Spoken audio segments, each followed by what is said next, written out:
Hey, all right, fun fact. If you record a video on a Chromebook and then after you get done doing that, you notice that the Chromebook has an update available and you tell it to go ahead and do the update, it deletes the movie that you just made. All right, so I'm going to do this again. Let's talk about the second law some more.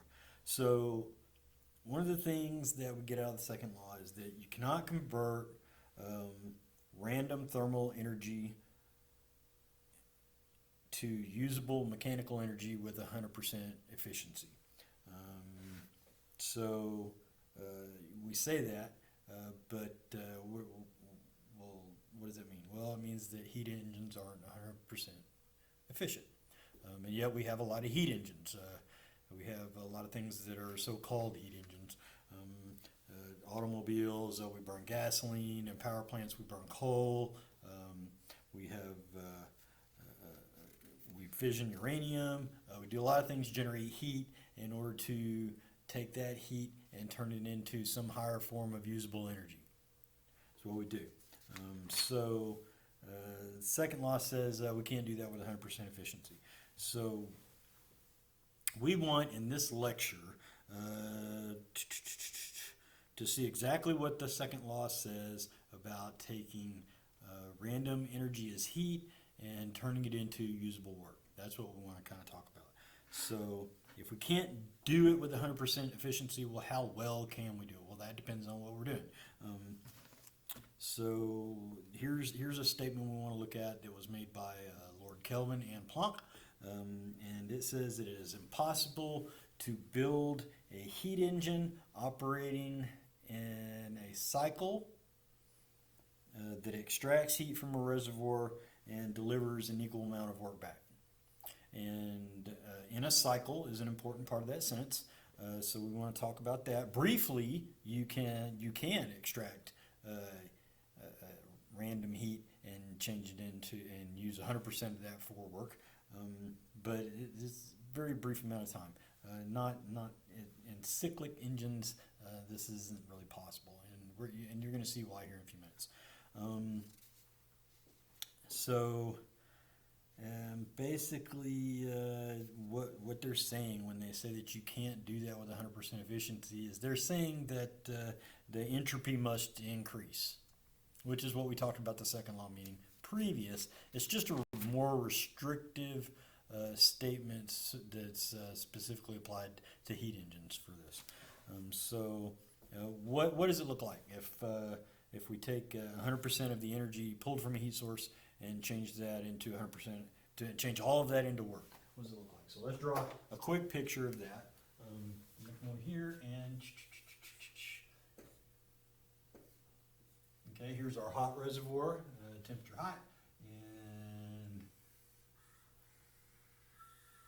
here's our heat coming out of the reservoir. Let's make this look like a subscript like it should, and it's coming this way, and it all gets turned into work. And that's what that looks like, and that's not possible.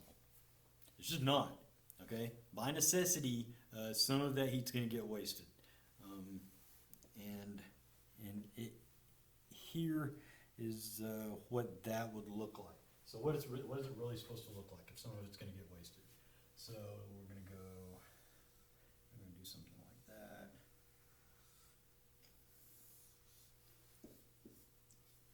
And there's our cold reservoir, and then we've got our heat going to our cold reservoir. And now we have our heat reservoir where our hot temperature is, okay? And we have all of this heat coming down, and notice that I made this a little wider here than what this is, or what this path down here is, because I wanted to show that some of it's going this way and some of it's going that way, and not all of it. So we've got our heat coming out, and some of it's getting turned into work, and the rest of it is being dumped into a cold reservoir, usually in the environment if we're talking about real engines, and we only get some of that energy gets turned into useful work. That's what happens. And this is just a representative diagram of the energy paths. We're not going to really worry about the mechanisms on how all this stuff is made to happen. Okay, but as far as the energy paths go, we've got energy coming from something hot, being turned into work, some of it's being turned into work, and the rest of it's just getting dumped.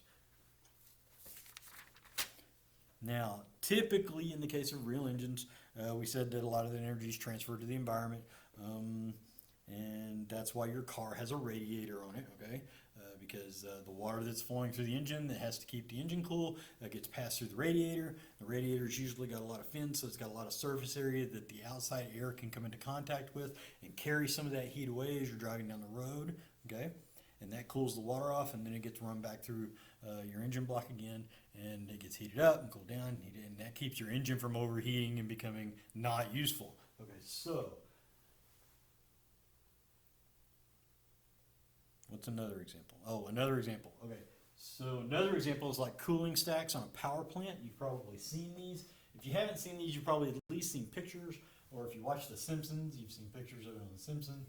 I believe Mr. Burns has a power plant, has a nuclear power plant. It's got big cooling stacks on it that look something like that, and then there's usually a whole bunch of steam coming out of the top of it.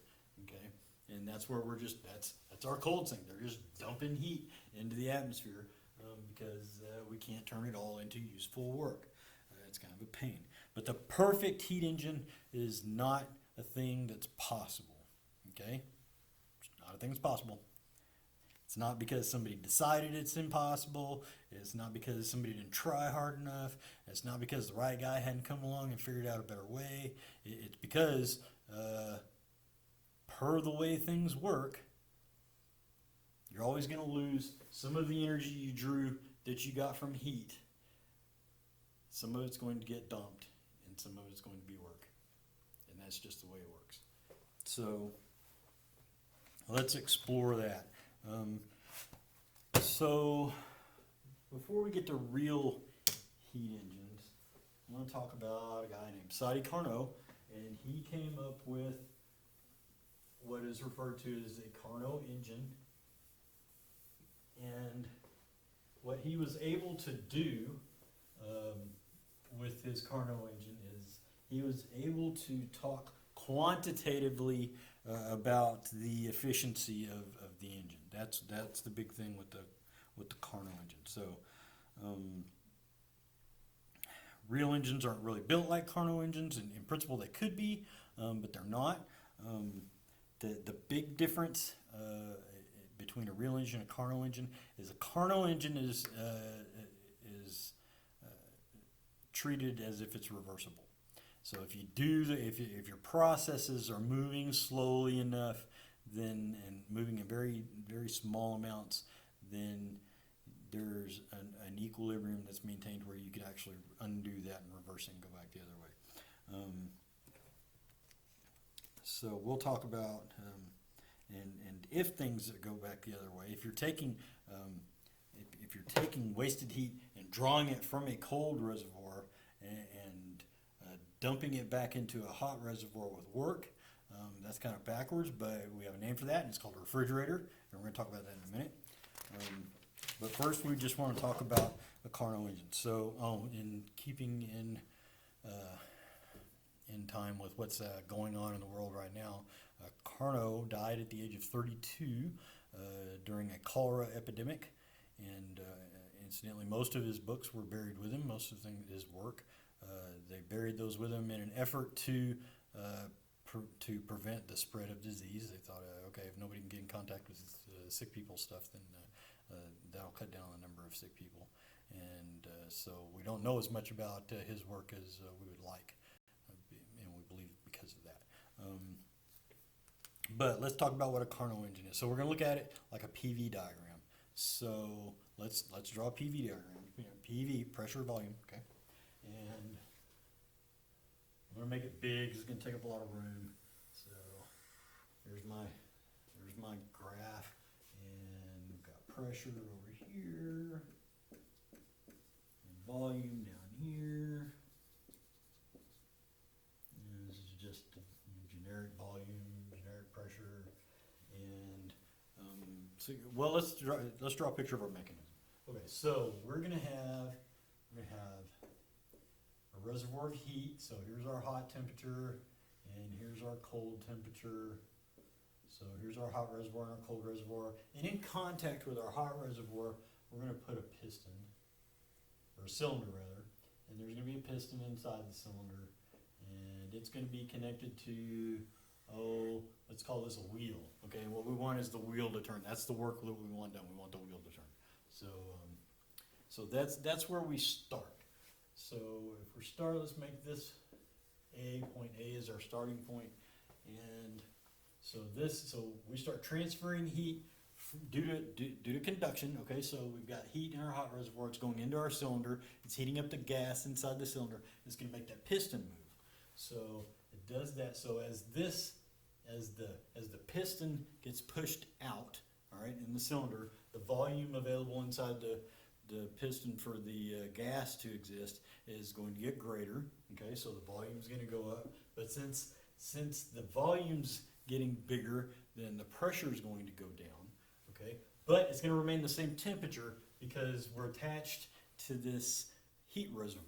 So there's energy as heat flowing into our cylinder piston system. So here we go. We're going to start. This is going to what our pressure and our volume are going to start doing, and we're going to go down. And since we have this temperature difference, we've got energy as heat entering into our cylinder piston system, then everything that occurs here is going to occur isothermally. Okay, this is an isothermal reaction, and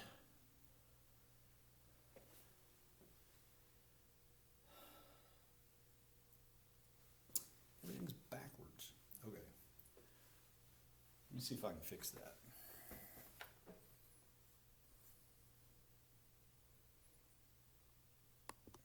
There we go. That's better. All right. That's going to be confusing for me. Okay. So, all right. So now that this is all correct, let's do this again. All right. So this is occurring isothermally, and this is an isothermal expansion that's occurring. Okay. The volume's getting bigger inside our piston, inside our cylinder, because of the heat that's being added to the gas, and it's causing the volume to increase. And since the volume's increasing, the pressure's going down, but the temperature's remaining the same. Okay? So once we get to point B, what do we want to do when we get to point B? Well, we get to point B, and we've still got our two reservoirs. We've got our hot reservoir, and we've got our cold reservoir, and we're going to detach our piston, our cylinder, from our reservoir. So now we have this cylinder, and we've got the piston that's moving, and that's causing our wheel to turn. Okay, so now our wheel is turning, and our piston is moving this way. It's moving to the right. All right, you're right. Yeah, right. Okay, so, and it's going to keep doing that even though we detached it from here. Just because we detached it from here doesn't mean it's going to stop moving. Okay, if you have a toy car and you push it, it keeps going when it leaves your hand. Things keep doing what they're doing unless something else makes them do something else, okay? So since objects of motion stay in motion, our piston's still going to keep going that way, our wheel's turning, and since that's happening, our volume is still increasing, our pressure's still dropping, but we're not attached to this reservoir anymore. So since we're not attached to this reservoir anymore, we don't have any heat entering or leaving our system anymore. So that means that everything that's occurring along this part of our curve is going to be adiabatic.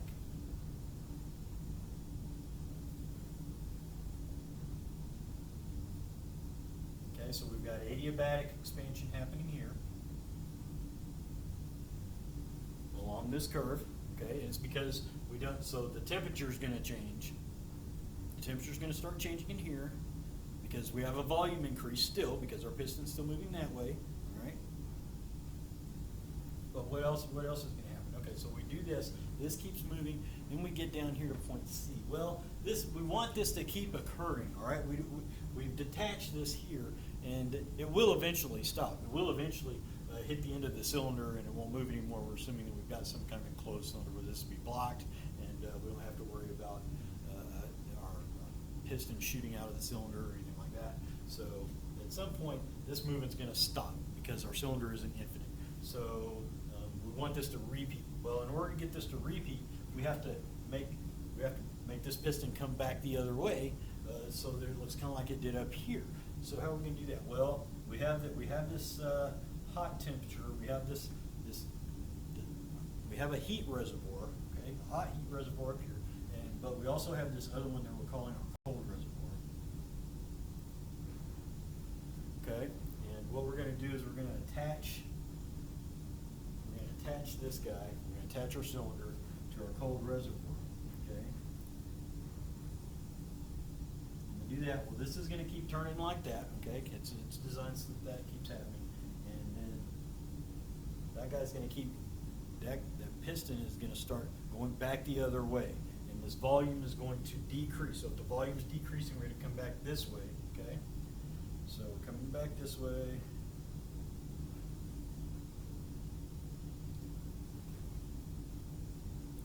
Going back that way, and since we're in contact with our cold reservoir here, so we're going to have a heat flow. If we're having a heat flow in and out of our system, and it's not adiabatic anymore, it's acting more like this guy up here did, except that we're attached to something cold. We've attached something hot to something cold instead of something cold to something hot, and so we're going to have, so the temperature is going to stay the same, and we're going to have an isothermal compression. Okay, that's happening here, where we're dumping the excess heat that we have left in our cylinder back into another reservoir. We're getting rid of it. We don't need that because we want to get back to where we started up here. Okay, and so we do that. We've got an isothermal compression. The temperature is remaining approximately the same. We have heat leaving our system and entering our reservoir, and we're kind of following these same steps in reverse. So this step over here. Okay, at point D, we're going to do the same thing that we did at point B. We're going to take our hot and our cold reservoir, and we're going to detach that guy from both of them. So it's going to look kind of like this again. And everything's still moving, okay? So our wheel's still turning, our piston's still going that way. Things keep moving the way they're moving, so even though we detached it from the cold reservoir, it's still going to be that we've still got a compression occurring here. We're trying to get back to this state, and so things are going to keep changing. But well, let me draw that a little better, makes more sense. Let's go like this. Okay, that's better. So now along this area, we're not connected to any reservoirs anymore. So since we're not connected to any reservoirs anymore, it's no longer an isothermal compression. It's because our temperature is going to start changing. Now, since we don't have any energy entering or leaving the system anymore, we have an adiabatic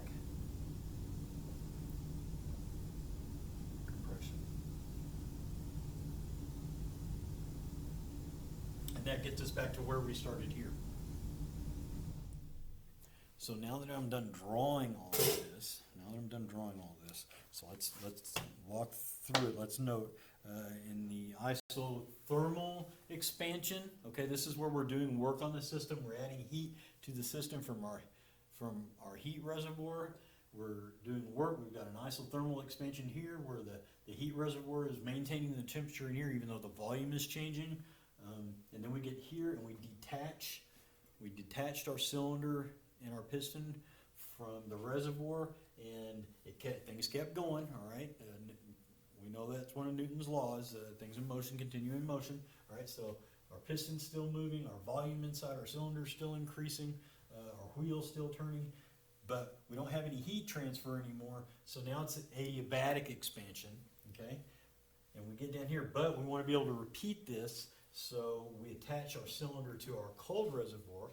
When we attach our cylinder to our cold reservoir, that heat flow starts going in the other direction. Instead of heat being added to our cylinder like it was up here, it's being drawn out, okay?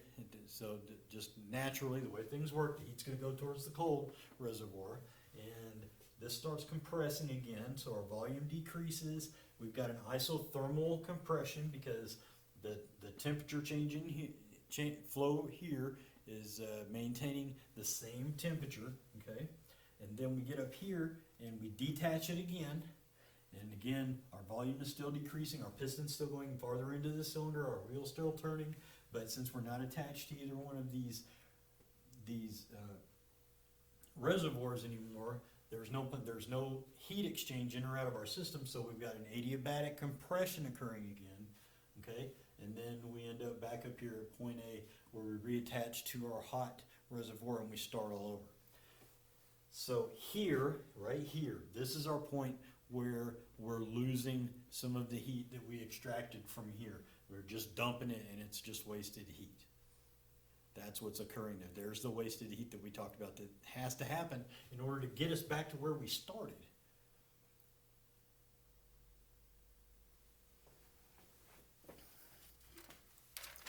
Okay, so we've done some net work on the outside world. That's getting this guy to spin. Okay, we got it to start turning. It's turning. It continues to turn. It continues to turn. When we get back up here, it's really still turning. Okay. Ideally, it's still turning, and we have this continuous loop.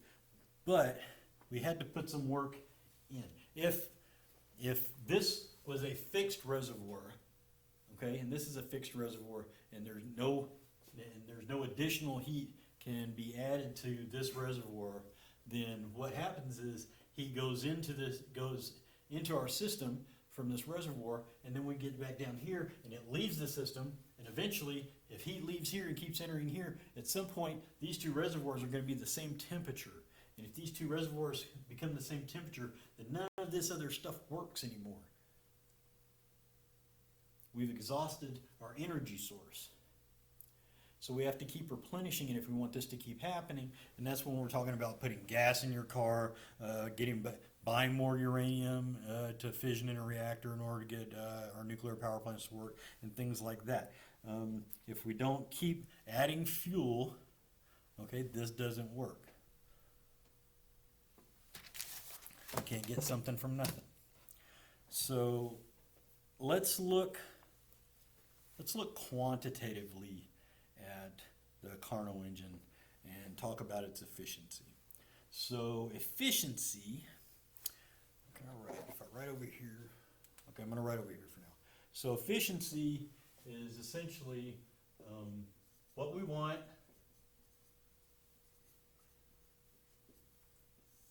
It's a ratio of what we want to what we put in. Okay? It's a ratio of what we want to what we put in. So efficiency in general, yeah, that's okay. So now, if something is 100% efficient, you get an equal amount of work to the amount of energy that you put in, and a 100% efficient heat engine is not possible. Okay, so for so if the efficiency is the amount of work we want related to what we put in, then the efficiency is work over, we're talking about heat, so we've got that, okay? And let's assume this is hot. All right.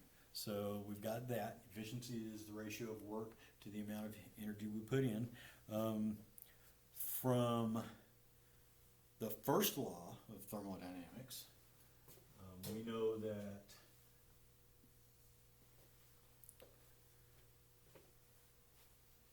the efficiency is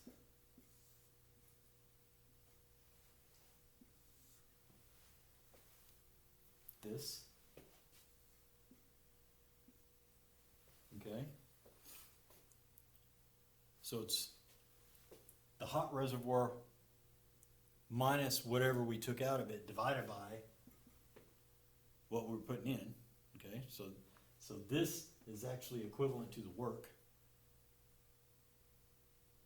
Because if you remember from our diagram that we did, where can I draw this? I'll draw it over here. If you remember from our diagram, we had something that looked like that, and there's our work, and this is energy, this is heat going into our cold, this is energy coming from our hot, and if this and this are the total, okay? So remember that? What was it we said at the very beginning? We said the internal energy is equal to the heat plus work done on the system, okay? So that means that QH minus C must be the work. And we can do a little algebra here and just distribute this heat here and here. So what we end up with is something that looks like, well, let's see, QH divided by QH is just 1. And then we've got our cold reservoir, the ratio of our cold reservoir to our hot reservoir, so that's going to be QC over QH, because there's nothing we can really do with that if we don't know numbers. And the ratio of, can you see this? The ratio of what came out, or what's being dumped to what we put into our system to make it work, is roughly equivalent to the temperatures of our hot reservoir and our cold reservoir. So what we're saying there is that QC over QH is equal to the temperature of our cold reservoir to our temperature of our hot reservoir, the ratio. And if that's true, then that means that we can change this so that instead of saying this, I'm kind of running out of room, well, I'm just going to draw it down here and be scrunched up. We can say that the energy, or not the energy, the efficiency is 1 minus the temperature of our cold reservoir to the temperature of our hot reservoir. We know how to measure temperatures already. We can measure temperatures as compared to heat flow. If we do this, this makes it a whole lot easier to find out what the efficiency is. 1 minus the temperature of the cold object divided by the temperature of the hot object. So there's something important that we want to keep in mind when we're trying to solve problems. Okay.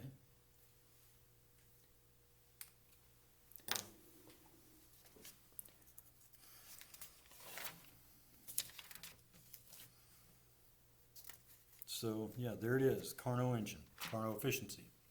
Okay, shouldn't be too terrible. I'm gonna step out of the way and take a screenshot of that if you want. Okay, so now I want to start talking about something else. So let's talk about, let's look at a thermodynamic impossibility. So I'm gonna erase all this.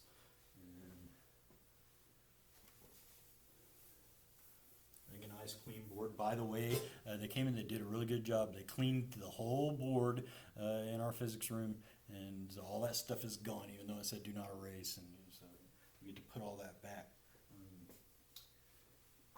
In the meantime, I'm going to draw on this board.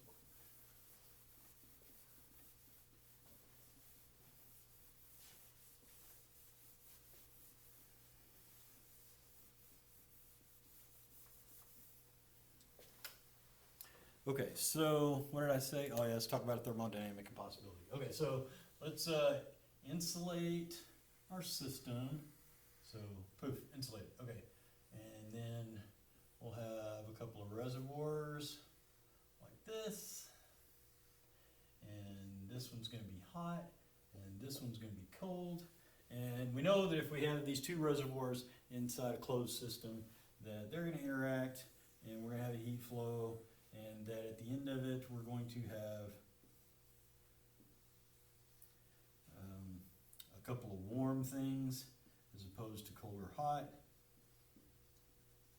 Okay, and we'll just call that temperature T.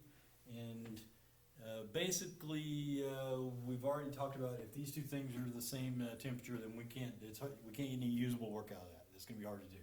We need a difference. We need a temperature difference. So now let's say that the way that this happened is that our heat flow went from cold to hot. Let's say that happened. Okay, so what's the problem with that?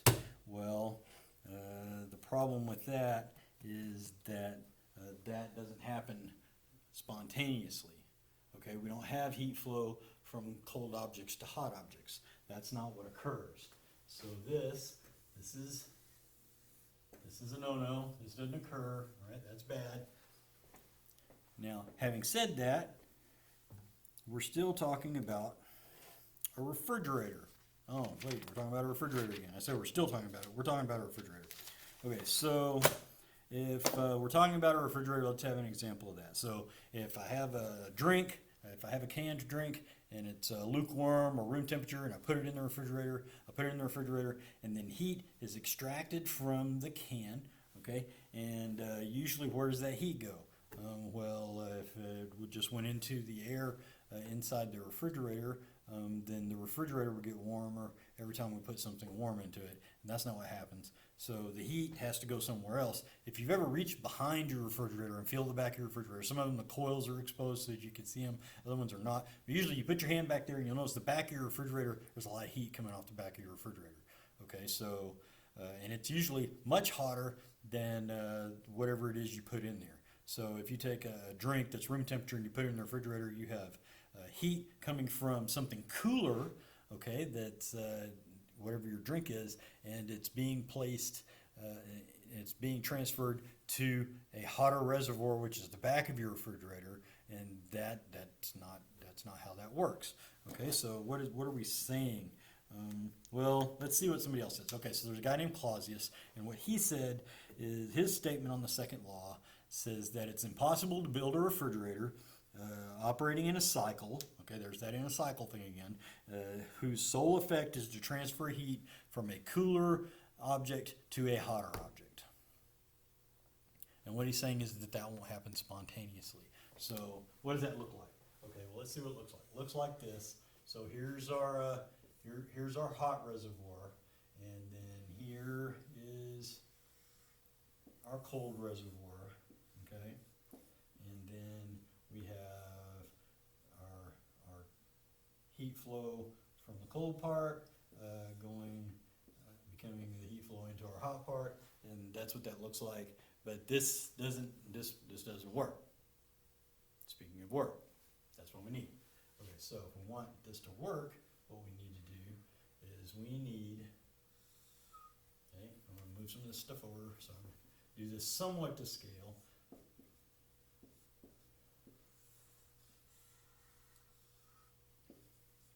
We need to put work into the system. And we can put work into the system, and never mind the mechanisms, okay, of how to do it. This is just an energy diagram, okay? But we can put work into the system, and we can take heat from a cooler object and put it into a warmer object, in this case from our drink into the hotter coils at the back of the refrigerator that's venting all that heat for us, okay? And we can do that by putting work into our system. So that's how a real refrigerator works. Okay, you have to plug it in, usually to an electrical outlet. Sometimes there are DC refrigerators, usually in RVs and things like that. Some of the RVs, they'll work on 110, they'll work on DC, and they'll work on gas. They'll work on any of those things. But you have to be putting energy into that system in order to make the refrigerator do this, which is do the opposite of what things naturally want to do. You have to put work in. Okay? So, and technically this is really just a diagram of the energy flow for a Carnot engine in reverse. Remember we said that if we do these things in small enough increments that we can do them in reverse because they're such tiny steps essentially. A Carnot engine basically represents this, okay? And that's essentially, if you look at the Kelvin Planck statement of the second law, says that it's impossible to build a heat engine operating in a cycle where all of the energy as heat that's put into the system gets converted into work. says it can't be done. And the clausius statement of the second law says it's impossible to build a refrigerator working in a cycle where heat is extracted from a cooler object and dumped into a hotter object. And if you analyze those two statements, really one of them is just describing the reverse process of the other. And if you were able to prove that one of those statements was incorrect, you'd also find that you proven the other one incorrect, which I promise you you're not going to do. So that's a look at the second law of thermodynamics as far as consequences of what entropy causes to happen. And if you need a reminder on how entropy behaves, then you might want to go back and think about what we talked about when we were discussing the statistical look of how gases are arranged in a room, and that'll probably help you, because when we're talking about that, we can equate that to there being less molecular activity here than there is here. Okay, and we're talking about moving objects at the random. The average motion of the molecules in a system is greater here than here. So if that's true, then the way that this is going to want to flow spontaneously is from here to here until we reach an equilibrium.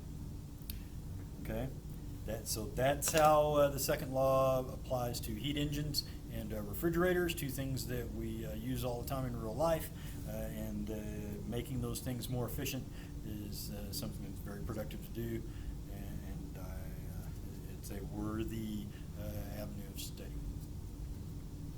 So there's some other things I want to talk about as far as energy quality, but I think I'm going to leave those for now. Do me a favor, once you finished watching this video, post a comment in Google Classroom to let me know that you watched it, okay? And if you have any questions, ask the questions, and I'll post answers to them. Also, next week, okay, I believe it's Tuesday and Wednesday, from 9 to 1, you can pick up materials from the school. And as far as classwork and things go, I need you to get your books. So if you don't have your book, I need you to get your book from your locker or wherever it was that you left it if you don't have it with you. And I'm going to assign some work over the first and second law, okay, from the book. And you guys have done the book work before, so this won't be too tough, and this will help beef up your grade a little bit if you're having a little bit of trouble, or if you owe me work that you haven't turned in. Well, okay, but I will post those in a couple of days, probably Monday. Probably a good time for that to happen. And in the meantime, stay safe, stay healthy, and I hope to see you soon.